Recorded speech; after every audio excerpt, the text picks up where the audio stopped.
So ప్రభుత్వ వైఫల్యాలను media సరిగ్గా ప్రజల్లోకి తీసుకెళ్ళలేదనేటువంటి భావన ఉందా మీకు? ఖచ్చితంగా ఉందండి. ఇప్పుడు ఒకటండి, ఒక ముఖ్యమంత్రి వెళ్ళి ఒక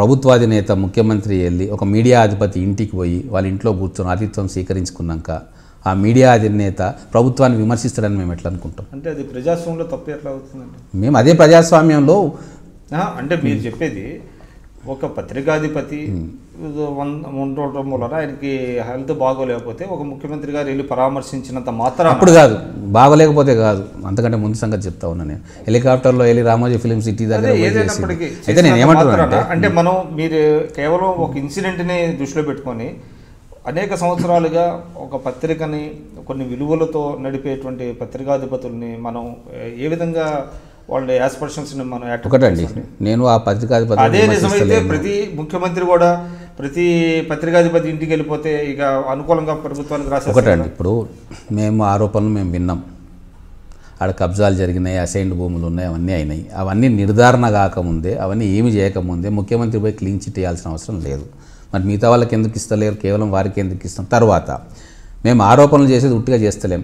ఈరోజు ఇంత అప్రజాస్వామికంగా అందరిని అంచే ప్రయత్నం చేస్తూ ఉంటే ఇందిరా పార్క్లో ధర్నాలు కూడా చేసుకోలేని పరిస్థితిలో ఉంటే ఆ వార్తలు ఏమైనా వస్తున్నాయా పత్రికలలో?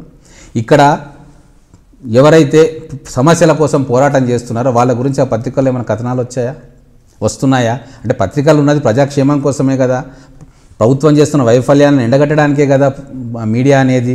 సరే, ప్రభుత్వం చేస్తున్న మంచి పనులను ప్రజల దృష్టికి తీసుకుపోవాలి, ప్రభుత్వం చేయలేకపోయిన పనులను కూడా ప్రజల దృష్టికి తీసుకుపోవాల్సిన బాధ్యత మీడియా మీద ఉన్నది. కానీ ఈరోజు తెలంగాణలో కానీ ఆంధ్రప్రదేశ్లో కానీ ఈ పత్రికల్లో వస్తున్న వార్తలు చూస్తూ ఉంటే మనకు విశ్వాసం కలుగుతుందా? ఇప్పుడు ఎంటైర్ మీడియా అని కాదు, సమ్ సెక్షన్స్ ఒక్కొక్కసారి ఒక్కో పాత్ర పోషిస్తున్నారు. విచిత్రం ఏమంటే కొన్ని రోజులు విమర్శ చేస్తారు, కొన్ని రోజులు పొగుడుతారు. ఆ విమర్శ చేయడంలో ఒక మతలబు కనబడతా ఉంటుంది, పోవడంలో మతలబు కనబడతా ఉంటుంది. ఇప్పుడు తెలంగాణ ప్రజలు కానీ ఆంధ్రప్రదేశ్ ప్రజలు కానీ వెర్రివాగులు ఏం కాదు, రాజకీయాలు గమనిస్తూనే ఉన్నారు. ఏ ప్రభుత్వం ఎటు మారితే ఎట్లా ఏ పత్రికలు రెస్పాన్స్ ఇస్తాయి అనేది కూడా చాలా స్పష్టంగా అందరికీ అర్థం. ప్రభుత్వ అధినేతల పెట్టుబడులతోటి కూడా పత్రికలు వచ్చిన సందర్భాలు చాలా ఉన్నాయి.